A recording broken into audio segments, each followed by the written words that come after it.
Hey guys, welcome to GAMEMEN aka SMB Gaming 64 YouTube. I'm Mike here, and today, fresh off my 100% of Kingdom Hearts 3, I wanted to talk about the best worlds in the entire Kingdom Hearts series. That's right, a top 5 best worlds from Kingdom Hearts stretching into both games. When I originally wrote this article, KH3D was just getting released, and it was before 2.8 and KH3. However, none of these games even slightly affected the article I wrote 6 years ago. So within that time period I wrote it, 11 years, 8 games, and a hell of a lot of worlds just means it only made my job harder to figure out which were the best worlds, the best damn worlds I've played in. The goal of these lists and these worlds came into my top list, the goal of these lists, you know what I mean, the ones that came to the reason, the factors for all of them, right, were the impact on the player in the story, fun, music, and of course the unexpectedness in each world.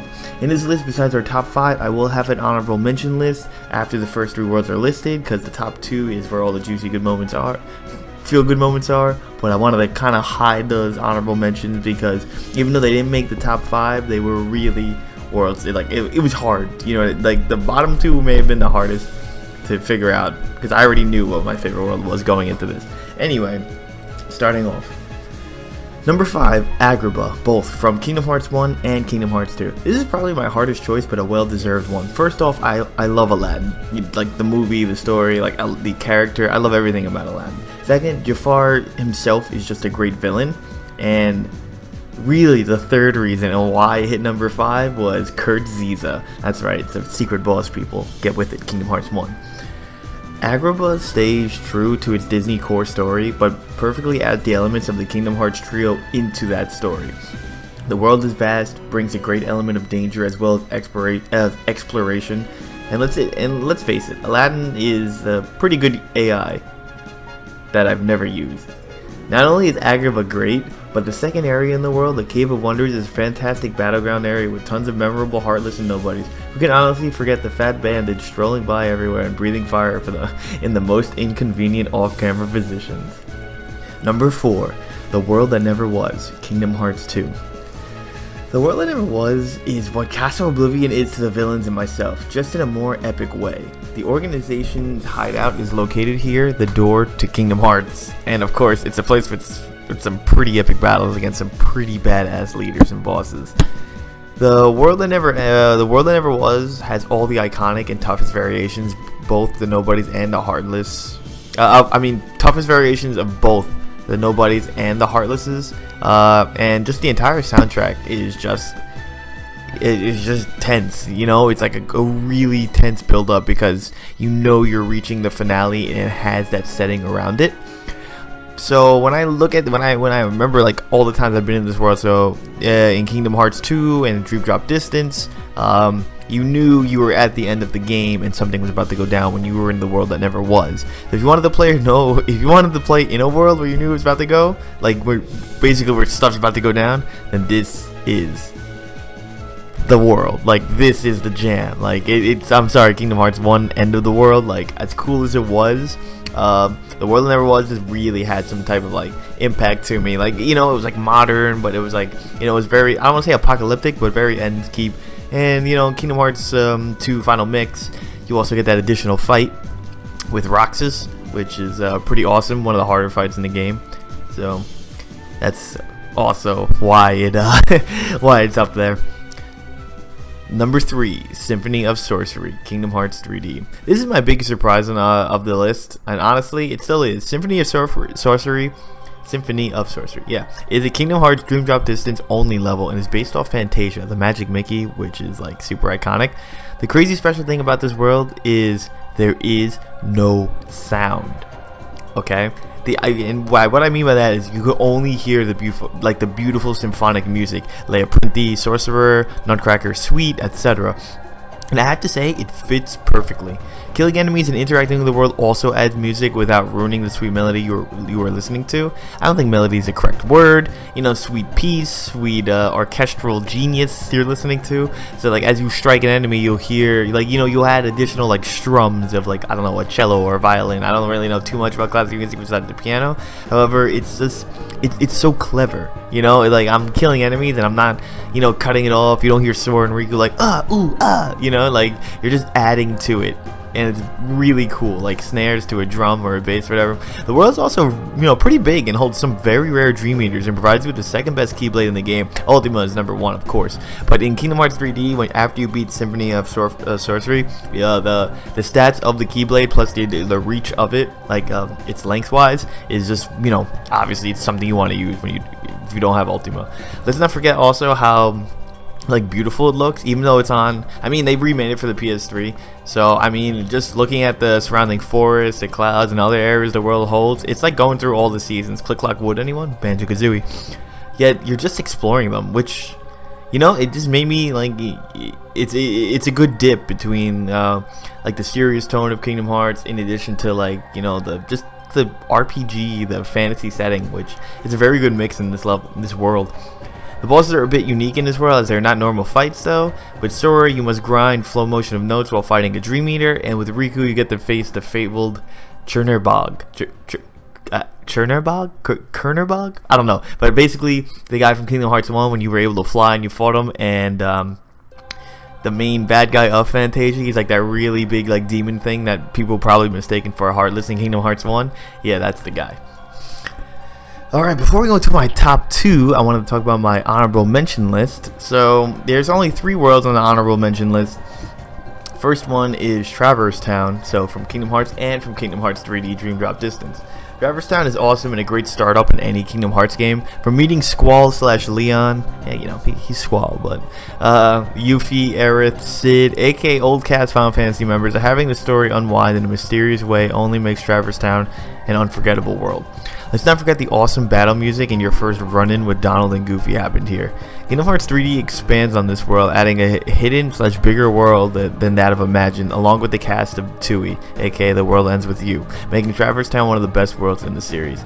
I'm a little bit biased towards that because I really love The World Ends With You, and I think Neko's awesome. Even though he looked more like Sora in the DS art, I'm glad they got to interact with each other, and I feel like they're going to play an important part later on. Neverland from Kingdom Hearts 1 and from Birth by Sleep. Why is Neverland here of all places? Like, even though it's on my honorable mentions. Well, it's the only level/world in which you can fly, so it's kind of got that going for it. Yeah, you can fly however and wherever you want. Okay, it's not glide, it's not super glide. Alright, in addition, when you beat this world, you get glide and super glide for outside worlds. So, I mean, who doesn't love those abilities? Plus, let's not forget the awesome pirate-themed Heartless. Too bad this world is short. However, on the Birth by Sleep side, all I have to say is Vanitas. That is all. And last in my honorable mention list, Castle Oblivion, also known as the Land of Departure. I don't know if I'm going to consider that a spoiler, considering everyone should know this by now. But while this world is a hub world and a rechain of memories, and is only really used in the end, and mainly a cutscene level, you cannot deny the impact that Castle Oblivion has had on the entire Kingdom Hearts series. From Venta sleeping here, to the secret ending in Kingdom Hearts, to the epic boss battles it held versus Marluxia, Larxene, Axel, and Data Roxas recoded people play the game. And of course, Naminé and all of Kingdom Hearts Chain of Memories, or just Chain of Memories. Chain of Memories is one of my favorite stories in the entire series. I really like the pacing of it, how serious it was, like not how dark it gets, but there's just like something about like Sora being like, you know, he's his friendly self, but then to a point of like desperation and, you know, being very serious and angry. So, Castle Oblivion, it just has the scent and the look of a bad guy's hideout as well. Remember, in this place, to find is to lose, and to lose is to find, and that's going to guide a lot of this series. Alright, in the final 2, I don't know if you guys could have guessed it so far, but number 2 is Hercules Coliseum, Kingdom Hearts only. So Kingdom Hearts 1 only, when I say Kingdom Hearts. This level is probably the most crossover, action-packed, awesome level anyone can play in Kingdom Hearts. Hercules Coliseum in Kingdom Hearts 1 holds fantastic tournaments that make the player just itching to unlock the next cup. First off, you fight Cerberus here. Cerberus here. I'm gonna go with Cerebrus though. Then you fight the greatest costume designed cloud in existence, the claws and that wing. Oh, ASMR, that wing, baby. And let's not forget figuring out how to hurt Hades the first time you fight him. In addition, because I'm not even done, okay? In addition, I didn't even mention you get to fight Squall / Leon, Yuffie, Squall and Cloud together. Okay, there was no Dissidia yet at this time. Okay, this was like mind-blowing when this first happened. And the best of them all, the Ice Titan. No, wait. I mean Sephiroth. Cue theme song. Da da banana Sephiroth. I don't really remember the words. Besides that, but not only is Sephiroth better in Kingdom Hearts 1 and more difficult, but after you beat him, you get an epic secret scene when he fights Cloud and you like just literally melt.